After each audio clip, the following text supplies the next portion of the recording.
Khandesh today news, जनता की आवाज। नमस्कार, आदाब। आप देख रहे हैं खानदेश टुडे न्यूज, जनता की आवाज। शुरुआत करते हैं आज की ताजा खबर से। महाराष्ट्र के जलगांव में दर्दनाक सड़क हादसा, डंपर की चपेट में आने से बुजुर्ग की मौत। महाराष्ट्र के जलगांव शहर से एक गंभीर और दुखद सड़क हादसे की खबर सामने आई है। शहर के कालिंका माता चौक के पास एक डंपर की टक्कर में 57 वर्षीय बुजुर्ग की मौके पर ही मौत हो गई। मृतक की पहचान प्रभाकर रघुनाथ पाटिल, उम्र 57 वर्ष के रूप में हुई है। मिली जानकारी के अनुसार प्रभाकर पाटिल बाजार से सब्जियां लेकर अपने घर लौट रहे थे। इसी दौरान तेज रफ्तार डंपर ने उन्हें अपनी चपेट में ले लिया। प्रत्यक्षदर्शियों का कहना है कि घटना के समय डंपर चालक मोबाइल फोन पर बात कर रहा था, जिससे उसका वाहन पर से नियंत्रण बिगड़ गया और यह हादसा हो गया। घटना के बाद इलाके में अफरातफरी का माहौल बन गया। हादसे से आक्रोशित स्थानीय लोगों ने डंपर पर पथराव कर दिया, जिससे स्थिति तनावपूर्ण हो गई। हालात को संभालने के लिए पुलिस को अतिरिक्त बल तैनात करना पड़ा। पुलिस ने मौके पर पहुंचकर भीड़ को शांत किया और यातायात व्यवस्था को बहाल किया। फिलहाल क्षेत्र में शांति बनी हुई है। डंपर को पुलिस ने अपने कब्जे में लेकर मामले की जांच शुरू कर दी है। स्थानीय नागरिकों का कहना है कि कालिंका माता चौक पहले भी कई हादसों का गवाह रहा है।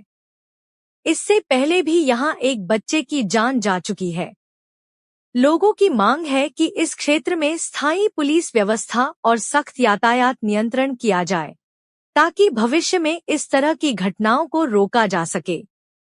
मृतक प्रभाकर पाटिल दिहाड़ी मजदूरी कर अपने परिवार का पालन पोषण करते थे। हादसे की खबर मिलते ही परिवार में मातम छा गया है। अत्यंत दुर्दैवी घटना इथे घडलेली आहे आणि ही घटना इथे तिसऱ्यांदा घडली आहे।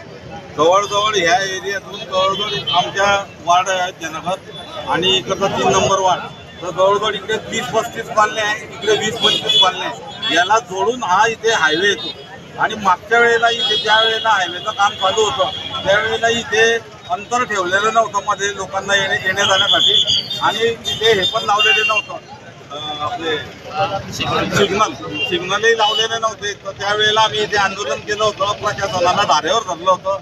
मी स्वतः कलेक्टर साहेबांशी इथे या विषयावर बोललो होतो, कारण जाणारा येणारा उलटा जात येत होता।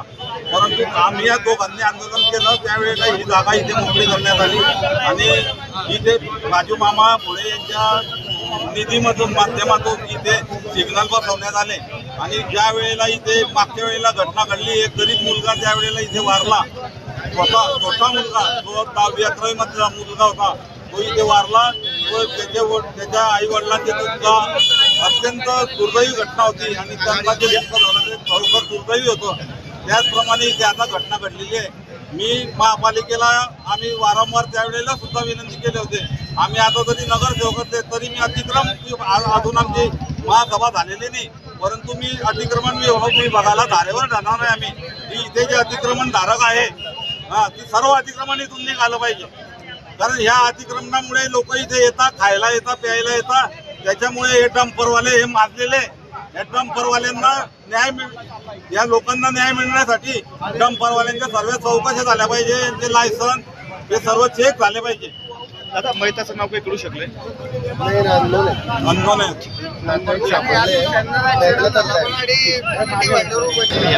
रहिवासी अशी घटना घडली 6 महिन्यापूर्वी रोल म्हणून देवा। नमस्कार, मी या कालिका माता भागातला रहिवासी आहे आणि इथली परिस्थिती 6 महिन्यापूर्वी अशी झाली होती की एक लहान मुलगी आणि एक ते वारले होते।